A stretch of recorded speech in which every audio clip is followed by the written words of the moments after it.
TIFU by telling my GF of 3 months that I love her followers update. It's been a wild last few days. This has been the most trying time in my life and I am ready to settle back down to a boring life until I die. I'd like to start by saying thanks to everyone that gave me advice and awards and shared similar stories of something that happened to them. It's given me lots of strength and made me realize I am not alone in this shit. To the other people that DM'd me trying to get my information, sent threats, and acted like a psycho, you guys need help. Anyway, before I conclude with the final hopefully I pray update to my situation, I just want to address a few of the most common questions from last thread. 1Q. How did I check the cameras if my phone was in the kitchen and why didn't I use my computer to call for help? A. I have a computer in my bedroom that is hooked up to my cameras. As for why I didn't go on Zuckerberg's spy network to send out a distress call, well, the first thing on my mind was getting the heck out of there. When my girlfriend was throwing herself at the door, screaming like a banshee, the last thing I thought of was using the computer. I only got on to see if she was gone after I heard the front door slam shut. 2Q. Why did she get so mad when you said you were going to call her mom? A. She was living with both of us. I generally work 12-hour shifts 5 days per week. She will stay with me on my days off but usually spends her days with her mom. I figured I could speak with her mom about why the heck my girlfriend was having a psychotic breakdown. 3Q. While you were scared of a 110 pounds 50 kilogram girl, you are a pussy. A. Well, as an adult male that is about double her weight, I don't think beating the shit out of my girlfriend is the best move, even if it is self-defense. Yeah, the cameras would likely clear me of wrongdoing, but why risk that if your first instinct is to beat the shit out of someone that's sad? 4Q. How old are you guys? A. Definitely old enough to know better than what has been going on. 25 plus for both of us. 5Q. Why don't you post the video? Just blur the faces. You're a big fat liar if you don't. A. I'll get into that more later, but after getting a shit ton of creepy ass Reddit DMs asking for my name, age,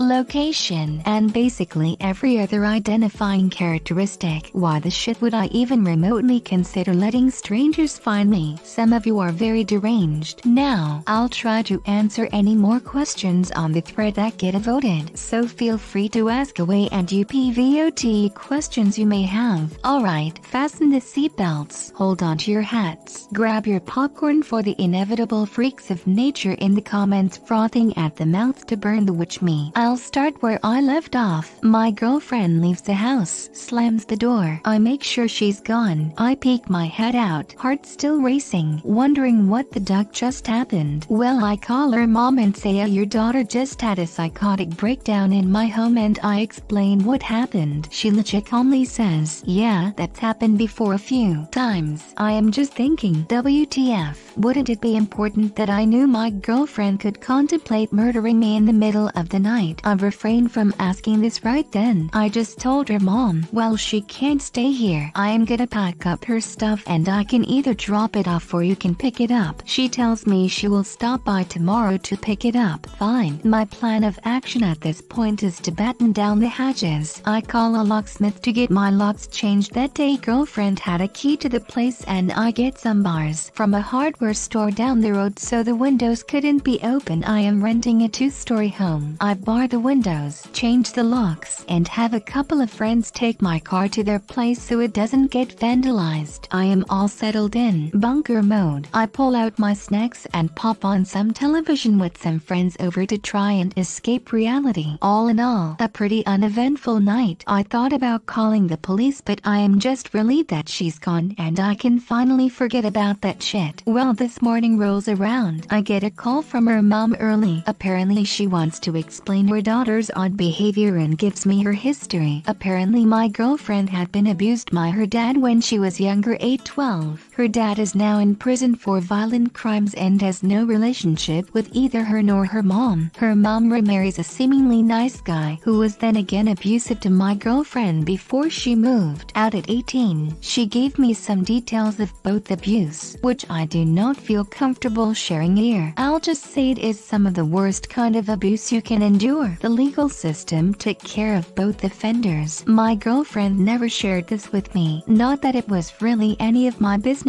I think it's terrible what happened and hope she can get the help she needs. I am not trained to deal with that. Moving on. After my girlfriend left last night, she ended up with an old acquaintance who just happened to be her old meth dealer. Now I had no ducking clue she had a history of meth use. If you saw my now ex-GF, she looks nothing like a meth user. She keeps herself very clean and presentable. Apparently her mom knew about this and she had just finished rehab prior to us dating. At this point I am like, gee, thanks for pawning off this burden to me, as if I could heal whatever is broken in her. So she shows up to her mom's house last night drugged up. Her mom takes her to a psychiatric rehab facility to, I hope, recover from her mental condition and drug addiction. I wish her nothing but the best, but I cannot handle that in my life. I would describe myself as a pretty boring guy. I try to stay away from any drama, but apparently I didn't do a good enough job. After hearing about the meth use and reading online about the weird shit that people on meth do, I decided to check my cameras for weird activity the week or two preceding these events. What I found was deeply disturbing. First, about 7 days before this breakdown, I left for work. I generally work 7 a.m. 7 p.m. At around noon, my girlfriend enters my home and creeps around the place like a burglar in the night, opening drawers in the fridge, looking under the couch, under the dining room table, basically turning the place upside down, tidies everything back up and leaves. The next day she comes in again. This time she isn't alone. She comes in with some homeless looking dude that looks dirty as duck, and she searches the place. Not as thoroughly as before, but thoroughly enough. What pissed me off is this dude comes in and starts going through my pantry and eating my snacks. At this point I am pretty grossed out that some dude on meth is putting his grimy hand in my chips and popping a hard-boiled egg in his mouth. Like, bro, that's my breakfast. He didn't eat them all, just one. This is when her fascination with the dish rag became apparent. They moved to my couch and stare at the TV for 2 hours, saying nothing, and thankfully not having sex. She wet the dish rag in the sink and stuffed the wet half in her mouth. Both of them just sat there, and then after a couple hours they get up and leave. Third day, nothing.